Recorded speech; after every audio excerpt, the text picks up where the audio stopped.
నిజమే. బంగారం గురించి టెన్షన్ పడే రోజులు పోయాయి. ఇప్పుడు అందరి చూపు వెండివైపే ఉంది. ఎందుకంటే ఈరోజు మార్కెట్లో సిల్వర్ రేటు సృష్టించిన సెన్సేషన్ అలాంటిది. ఈరోజు మన హైదరాబాద్ మార్కెట్లో కిలో వెండి ధర అక్షరాల 2,75,000 రూపాయలు పలుకుతోంది. అంటే 1 గ్రాము వెండి ఏకంగా 275 రూపాయలకు చేరుకుంది.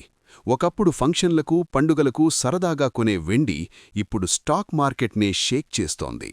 10 గ్రాముల వెండి ధర 2,750 రూపాయల దగ్గర ట్రేడ్ అవుతోంది. కిలో వెండి 2.5 లక్షలు దాటడమంటే మామూలు విషయం కాదు. ముందు చూపుతో ఇన్వెస్టు చేసిన వారికి ఇది పండగే అయినా ఇప్పుడు కొనాలనుకునే సామాన్యుడికి మాత్రం ఇది పెద్ద షాక్. ఇంతలా ఈ సిల్వర్ ధరలు ఆకాశాన్ని ఎందుకు తాకుతున్నాయి? దీనికి ప్రధాన కారణం గ్లోబల్ మార్కెట్లో వస్తున్న మార్పులే.